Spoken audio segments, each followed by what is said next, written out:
Mes parents m'ont traîné en justice pour avoir acheté une maison. Cette maison appartient à ta sœur. Salut, je m'appelle Camille. Je n'aurais jamais pensé que mes propres parents me traîneraient devant les tribunaux pour une maison que j'ai achetée avec mon propre argent durement gagné, mais nous y voilà. Il y a 4 mois, j'avais enfin économisé assez pour l'apport d'une charmante maison bourgeoise dans le quartier des Peupliers, l'endroit dont je rêvais depuis des années. Après 6 ans à travailler comme architecte logiciel chez Tech Solutions, j'avais économisé chaque centime, réduisant mes vacances, préparant mes propres déjeuners et conduisant ma vieille Clio bien au-delà de sa durée de vie raisonnable. Camille, ma chérie, nous sommes si fiers de toi, s'est exclamée maman lors du dîner le soir où je leur ai annoncé la nouvelle, son fameux rôti de bœuf trônant entre nous. Ton père et moi n'avons réussi à acheter qu'à la fin de la quarantaine. Papa a hoché la tête en posant son verre de Bordeaux. Investissement intelligent. L'immobilier dans le quartier des Peupliers grimpe régulièrement depuis 5 ans. Tu as fait le bon choix, ma grande. Ma sœur cadette, Manon, a souri de manière crispée de l'autre côté de la table. Ouais, félicitations. Ça doit être sympa d'avoir ce salaire de la tech pendant que certains d'entre nous remboursent encore leurs prêts d'école de commerce. Allez Manon, ai-je dit en essayant de détendre l'atmosphère, tu te débrouilles très bien au cabinet Durand et Associés. Ce poste d'assistante juridique n'est que le début. Tu y arriveras. Papa s'est raclé la gorge, sa fourchette s'arrêtant à mi-chemin de sa bouche. En parlant d'immobilier, Camille, tu te souviens des discussions que nous avons eues sur le patrimoine familial il y a quelques années? J'ai cligné des yeux. Quelle discussion? Maman et papa ont échangé un de ces regards, le genre qui me nouait l'estomac, même si je ne comprenais pas tout à fait pourquoi. Laisse tomber, dit maman rapidement, son sourire un peu trop brillant. C'est ton dîner de fête. Qui veut de la tarte tatin? 3 semaines plus tard, j'étais dans le bureau du notaire avec mon agent immobilier, Sophie Martin, en train de signer ce qui semblait être un millier de documents. Félicitations, Camille, dit chaleureusement Sophie en faisant glisser l'acte de vente sur la table en acajou poli. Qu'est-ce que ça fait d'être propriétaire? Surréaliste, ai-je répondu, ma main tremblant légèrement alors que je signais mon nom avec panache. Bien. Surréaliste, mais bien. De gros projets de rénovation? Rien de majeur. Peut-être poncer le parquet, moderniser la salle de bain. Mon téléphone a vibré avec insistance dans mon sac à main. J'ai baissé les yeux pour voir 3 appels manqués de ma meilleure amie Élise et un texto qui m'a glacé le sang. Appelle-moi maintenant. Ta sœur vient de poster un truc dingue sur Instagram à propos de ta maison. Je suis vraiment désolée, Sophie. Je dois prendre ça. 25 minutes plus tard, j'étais assise dans le salon d'Élise, fixant l'écran de son ordinateur portable avec une incrédulité totale, lisant le post Instagram de Manon pour la 4e fois. Quand tes parents t'ont promis l'argent de l'héritage de ta grand-mère pour une maison, mais que ta sœur déboule et l'achète en premier. Trahison. Drame familial. J'ai la nausée, ai-je murmuré, les mains tremblantes. Élise s'est penchée en avant sur son canapé en cuir, l'inquiétude gravée sur son visage. Tu m'as dit que la maison n'était pas liée à l'argent de ta grand-mère, non? Pas du tout. J'ai économisé chaque centime moi-même. Grand-mère et grand-père ont laissé de l'argent quand ils sont décédés, mais cela a été divisé équitablement entre Manon et moi il y a 3 ans. J'ai utilisé le mien pour rembourser mon prêt étudiant et constituer un fonds d'urgence. Alors de quoi elle parle bon sang? Mon téléphone a sonné. Le nom de papa s'est affiché sur l'écran. J'ai mis le téléphone sur haut-parleur, ma main tremblant. Allô, Camille. Il faut qu'on parle. La voix de papa semblait artificiellement formelle, presque robotique. Ta mère et moi avons consulté notre avocat concernant la situation de ton achat immobilier. Quelle situation, ai-je demandé, sentant la main d'Élise serrer mon épaule. De quoi parlez-vous? Des fonds qui étaient désignés pour la future maison de Manon, dit-il froidement. Nous avons toujours été clairs sur le fait que ta grand-mère voulait que son héritage aille vers la première maison de Manon. Puisque tu as reçu la plus grande part pour tes études. Ma bouche s'est ouverte de stupeur. C'est absolument faux. Je n'ai jamais entendu parler de cet arrangement. Et grand-mère a tout partagé 50-50e. J'ai les documents. Nous en avons discuté longuement quand vous étiez toutes les deux à la fac, intervint maman en arrière-plan, la voix tendue. Manon était censée recevoir le fonds pour la maison. C'était entendu. J'ai acheté cette maison avec mes économies de mon travail, ai-je dit, ma voix montant à chaque mot. Je n'ai pas utilisé un centime de l'héritage. Je peux prouver que chaque virement venait de mes salaires chez Tech Solutions. Néanmoins, continua papa, le ton glacial, nous pensons que tu étais au courant de l'arrangement familial et que tu es délibérément allé à son encontre. Nous déposerons une requête au tribunal demain matin. Notre avocat, maître Bernard Lefebvre, te contactera. La ligne a coupé. J'ai fixé le téléphone, mon esprit s'emballant. Les yeux d'Élise étaient écarquillés par le choc. Tes parents viennent de menacer de te poursuivre en justice pour une maison que tu as achetée avec ton propre argent, demanda-t-elle lentement. J'ai hoché la tête, traitant encore ce qui venait de se passer. Apparemment, ils pensent que j'ai volé l'héritage de Manon d'une manière ou d'une autre. Mais Élise, je te le jure sur tout ce que j'ai. Il n'y a jamais eu d'arrangement comme ça. Pas une seule fois dans toute ma vie quelqu'un n'a mentionné ça. Alors pourquoi ferait-il ça? Parce que, fit une voix venant du couloir. C'était Thomas, le petit ami d'Élise et jeune avocat chez un cabinet en centre-ville. Il avait apparemment écouté depuis la cuisine. Ils veulent probablement la maison pour ta sœur, et ils utilisent cette histoire d'héritage comme levier pour te faire pression afin que tu l'abandonnes ou que tu la lui vendes. Il s'approcha et s'assit sur la table basse en face de nous, l'air sérieux. Camille, je vais être franc avec toi. Tu vas avoir besoin d'un très bon avocat parce que d'après ce que je viens d'entendre, ta famille est sur le point de te déclarer la guerre. Le lendemain matin, j'étais assise dans une salle de conférence élégante du cabinet Dubois et Associés, en réunion avec maître Valérie Dubois, une avocate que Thomas m'avait recommandée, spécialisée dans les litiges de propriété familiale et le droit des successions. Donc, vos parents prétendent qu'il y avait un accord verbal selon lequel votre sœur recevrait des fonds spécifiquement pour l'achat d'une maison, demanda Valérie, prenant des notes sur sa tablette avec des gestes rapides et précis. Oui, mais aucun accord de ce genre n'a jamais existé, ai-je insisté, luttant pour garder une voix stable. J'ai utilisé mes propres économies de 6 années de travail comme architecte logiciel. Je peux prouver que chaque euro venait de mes fiches de paie. J'ai les relevés bancaires, les avis d'imposition, tout. Valérie hocha la tête avec approbation. C'est excellent. Qu'en est-il de l'héritage de vos grands-parents? Comment a-t-il été distribué exactement? Il a été divisé également entre Manon et moi. Nous avons chacune reçu 38 000 euros. Manon a utilisé les siens pour acheter une Audi neuve et partir en voyage en Europe avec ses amis. J'ai utilisé les miens pour rembourser mes prêts étudiants et démarrer un fonds d'urgence. Y avait-il un document dans le testament stipulant des objectifs spécifiques pour l'utilisation de l'héritage, demanda Valérie en se penchant en avant. Non, dis-je fermement. Le testament divisait simplement tout entre Manon et moi à parts égales. Pas de conditions, pas de stipulation sur des maisons ou quoi que ce soit d'autre. Valérie tapota pensivement sa tablette avec son stylet. Le dossier de vos parents semble extrêmement faible d'un point de vue juridique, mais les affaires familiales peuvent être imprévisibles. Les juges essaient parfois de trouver un terrain d'entente même quand il n'y en a pas.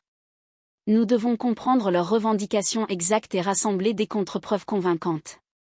Plus tard cet après-midi-là, j'ai appelé mon oncle Gérard, le frère cadet de mon père qui vivait à Nice. « Camille, comment se passe la vie dans ta nouvelle maison ?» répondit-il joyeusement. Ta tante Carole et moi prévoyons de venir visiter le mois prochain. En fait, oncle Gérard, c'est un peu pour ça que j'appelle. Est-ce que papa a déjà mentionné un arrangement selon lequel Manon obtiendrait l'héritage de grand-mère spécifiquement pour une maison? Une longue pause suivit.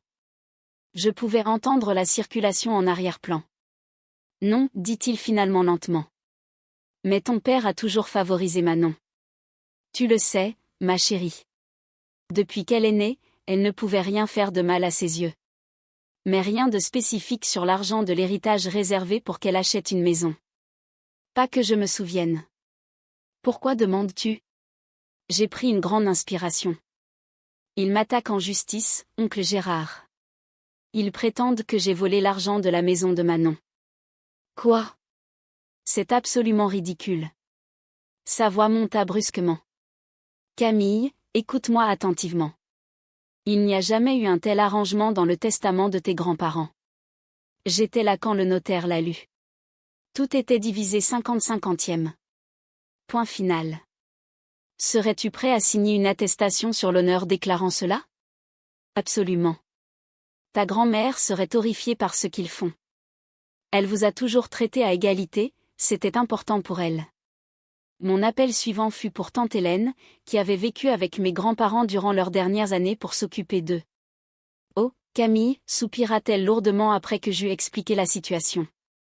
J'avais peur que quelque chose comme ça arrive. Mon cœur commença à battre la chamade. Qu'est-ce que tu veux dire? Ton père a approché tes grands-parents pour changer leur testament afin de donner une plus grande part à Manon environ 8 mois avant le décès de ta grand-mère. Il voulait qu'il réserve de l'argent spécifiquement pour la future maison de Manon. Ta grand-mère a refusé catégoriquement. J'ai serré le téléphone plus fort.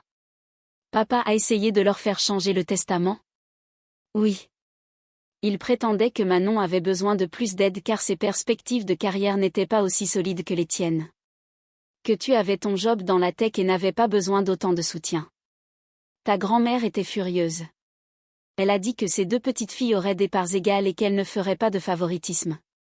Elle lui a dit que s'il ne pouvait pas accepter ça, il n'avait pas à être présent à la lecture du testament. Pourquoi tu ne m'as pas dit ça avant? Je ne voulais pas créer de drame familial, dit doucement tante Hélène. Mais s'il t'emmène au tribunal avec cette histoire fabriquée, quelqu'un doit dire la vérité.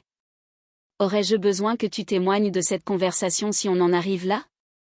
Serais-tu prête à le faire? Bien sûr, ma chérie. Ta grand-mère le voudrait. Je te soutiens. Mon dernier arrêt fut l'appartement de ma cousine Julie en ville. Elle et Manon avaient toujours été proches, pratiquement des sœurs en grandissant. Je ne veux pas être mêlée à ça, dit Julie immédiatement après avoir ouvert la porte de son appartement, les bras croisés défensivement. J'ai juste besoin de comprendre ce qui se passe, ai-je supplié. S'il te plaît, Julie. On se connaît depuis toujours. Elle soupira lourdement et s'écarta. D'accord, entre, mais je ne prends pas parti. Nous nous sommes assises à sa petite table de cuisine, des tasses de café refroidissant entre nous alors que la lumière de l'après-midi filtrait à travers ses stores. Manon parle de cette maison dans le quartier des Peupliers depuis presque 1 an, admit finalement Julie, évitant mon regard. Elle a dit que tes parents avaient promis de l'aider à l'acheter une fois qu'elle passerait associée junior. Mon estomac se noie. La maison exacte que j'ai achetée? Julie hocha la tête, mal à l'aise.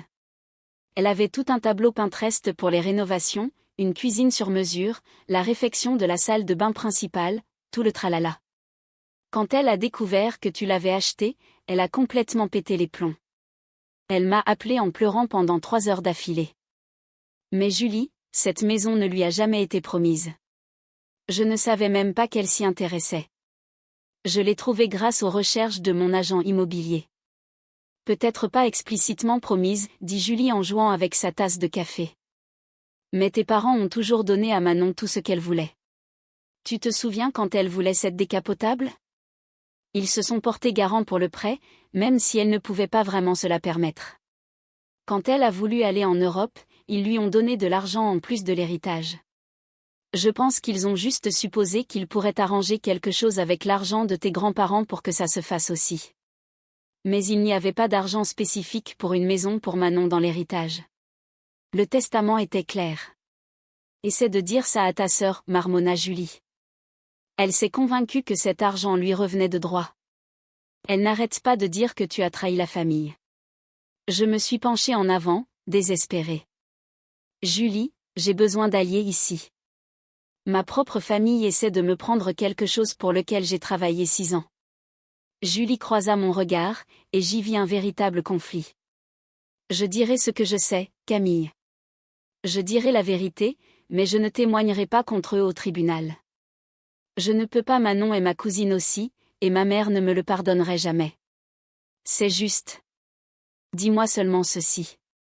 As-tu déjà entendu quelqu'un d'autre que mes parents ou Manon mentionner ce supposé arrangement sur l'argent de la maison? Jamais, dit fermement Julie en secouant la tête. Pas une seule fois. Pas de tes grands-parents quand ils étaient vivants. Pas d'autres parents. Tout ça a commencé après la mort de ta grand-mère, quand ton père a commencé à dire que Manon avait besoin de plus d'aide. En retournant chez Élise où je logeais depuis le début de ce cauchemar, j'ai appelé Valérie. Je crois que je comprends ce qui s'est passé, lui ai-je dit, mes mains serrant le volant. Mes parents ont promis ma maison, ou du moins une maison, à ma sœur sans avoir les moyens de tenir promesse. Maintenant, ils essaient de réparer leur erreur en me prenant la mienne. Alors assurons-nous qu'ils échouent, répondit Valérie, sa voix tranchante de détermination.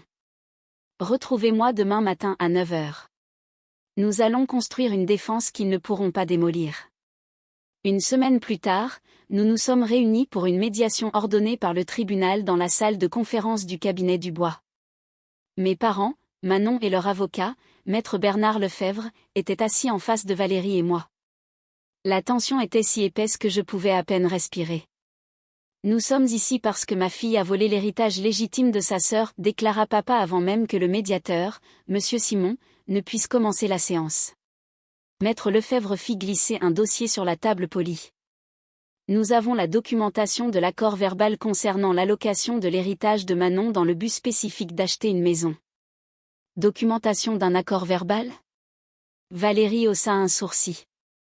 C'est contradictoire par définition.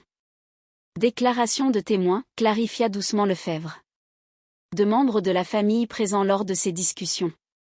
J'ai saisi le dossier et l'ai ouvert. À l'intérieur se trouvaient des déclarations de mes parents, de Manon et de tante Martine, la sœur de ma mère, à qui j'avais à peine parlé en 5 ans et qui n'avait même pas assisté aux funérailles de grand-mère. Camille, chérie, dit doucement maman, les yeux implorants. Tu sais que cet argent était destiné à la maison de ta sœur. Ne rends pas les choses plus difficiles qu'elles ne doivent l'être. J'ai soutenu son regard fermement. Non, maman.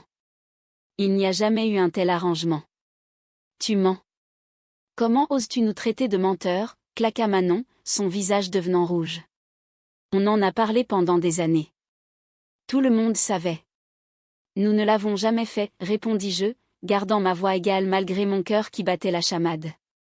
Pas une seule fois. Tu réécris l'histoire parce que tu n'écoutes jamais, la voix de Manon monta en flèche. Tu as toujours été tellement absorbé par ton job parfait dans la tech et ton plan d'épargne parfait. Tu ne t'es jamais soucié de ce dont j'avais besoin. Papa se pencha en avant, son expression se durcissant. Camille, sois raisonnable. Ta sœur a besoin de cette maison plus que toi. Tu peux en trouver une autre. Tu gagnes bien ta vie. C'est de ça qu'il s'agit vraiment, dis-je, la réalisation se cristallisant. Pas d'un accord imaginaire. Vous avez promis à Manon quelque chose qui ne vous appartenait pas, et maintenant vous essayez de me le prendre pour couvrir votre erreur. Manon frappa du poing sur la table de conférence, faisant sursauter les verres d'eau. Ce n'est pas un mensonge. Grand-mère a toujours dit que j'aurais de l'aide pour une maison. Elle me l'a dit elle-même. Alors pourquoi n'est-ce pas dans son testament, ai-je demandé. Pourquoi a-t-elle refusé quand papa lui a demandé de le changer? La pièce tomba dans un silence choqué. Maître Lefebvre jeta un coup d'œil surpris à mes parents. Valérie présenta calmement notre dossier de preuve. Nous avons des attestations signées de Gérard et Hélène Reynolds, tous deux présents à la lecture du testament, confirmant qu'aucun arrangement de ce type n'existait. Nous avons également des relevés bancaires complets montrant que chaque euro de l'apport de Camille provenait de ses revenus chez Tech Solutions sur 6 ans. Pas un centime ne provenait de l'argent de l'héritage. Ce n'est pas une question de source d'argent, argumenta Lefebvre, retrouvant son calme. Il s'agit d'accords familiaux et d'attentes. Il s'agit de mes parents promettant l'argent de mes grands-parents à ma sœur sans leur connaissance ni leur consentement, l'interrompis-je. Et quand grand-mère a refusé de changer son testament, ils ont décidé d'inventer cette histoire pour prendre ma maison. Camille, la voix de maman se brisa. Nous sommes ta famille. Nous essayons juste d'arranger les choses. Arranger les choses? Pour qui, demandai-je. Pas pour moi. Pas pour grand-mère et grand-père qui voulaient que nous soyons traités équitablement. Tu pourrais juste acheter une autre maison, suggéra soudainement Manon, son ton devenant presque suppliant. Je rêve de cette maison précise depuis 2 ans. Le quartier, l'agencement, tout. S'il te plaît, Camille.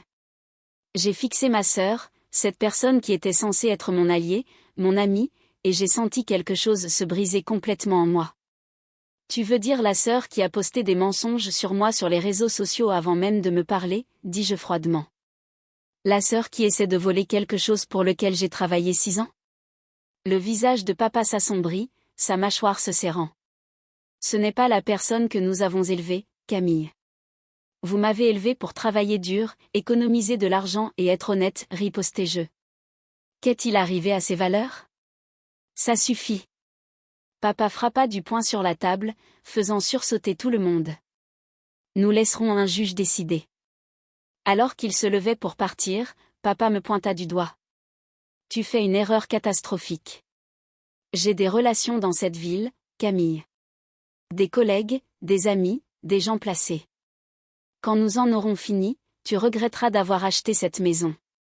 Est-ce une menace? Demanda vivement Valérie, son stylo suspendu au-dessus de son bloc-notes. C'est une promesse, répondit-il avant de sortir en trombe, maman et Manon sur ses talons. Maître Lefebvre rassembla ses papiers rapidement, évitant tout contact visuel. Le médiateur soupira lourdement. Je pense que nous pouvons dire sans risque que la médiation a échoué. 3 mois plus tard, nous étions réunis au tribunal judiciaire. La période intermédiaire avait été brutale. Papa avait mis sa menace à exécution, répandant des rumeurs sur moi dans les cercles professionnels, prétendant que j'avais volé ma famille.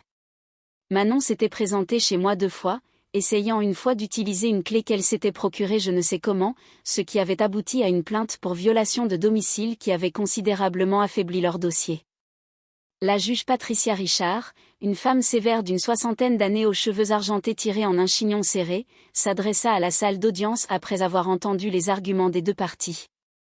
J'ai examiné toutes les preuves présentées, commença-t-elle, sa voix tranchant le silence du tribunal. Le testament de Margaret et Harold Stevens a divisé leur succession équitablement entre leurs 2 petites filles, sans stipulation ni condition. Il n'y a aucune preuve écrite d'un quelconque accord verbal concernant l'allocation de fonds à Manon Reynolds spécifiquement pour un achat immobilier. Elle continua en ajustant ses lunettes. De plus, Camille Reynolds a acheté sa propriété 647 rue des Érables en utilisant des revenus vérifiables provenant de son emploi. Les relevés bancaires le confirment sans équivoque. Mon cœur battait la chamade alors qu'elle faisait une pause. Je trouve la conduite des plaignants profondément troublante, en particulier la tentative d'entrée non autorisée dans la propriété de la défenderesse, qui a entraîné des poursuites pénales. L'affaire est classée et les plaignants sont déboutés de toutes leurs demandes. Mademoiselle Camille Reynolds est en droit de réclamer le remboursement de ses frais juridiques raisonnables auprès des plaignants.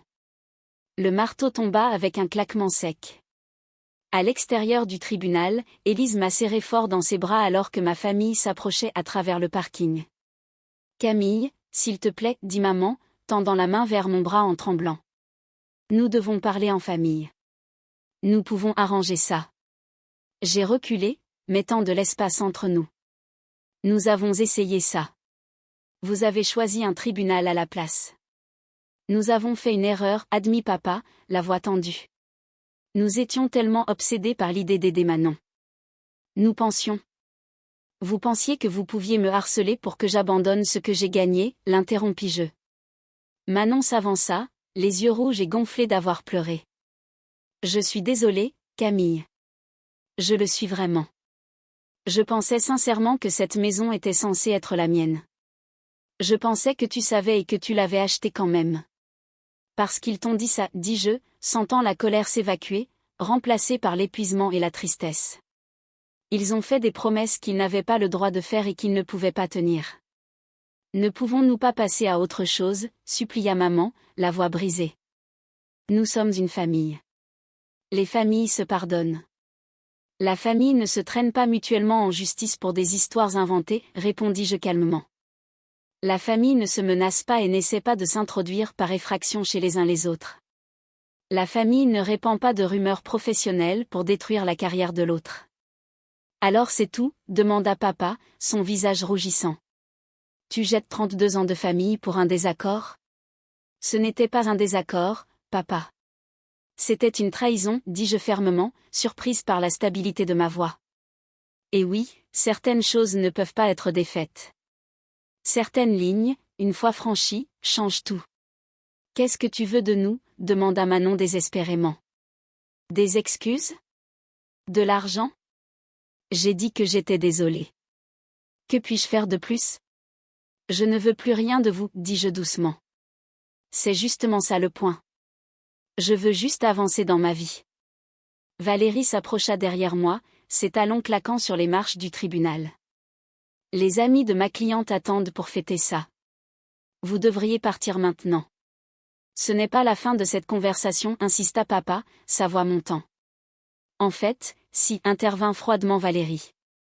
Ma cliente a une ordonnance de protection prête à être déposée s'il y a la moindre nouvelle tentative de contact ou de harcèlement. Je vous suggère de consulter Maître Lefebvre sur les implications. Ce soir-là, mon véritable système de soutien s'est réuni chez moi. Ma maison. Élise et Thomas, oncle Gérard, qui avaient pris l'avion depuis Nice, tante Hélène et des amis proches du travail.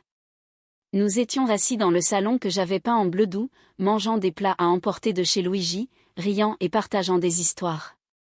Un toast, annonça oncle Gérard en levant son verre de vin. À Camille, qui a tenu bon quand il aurait été plus facile de plier.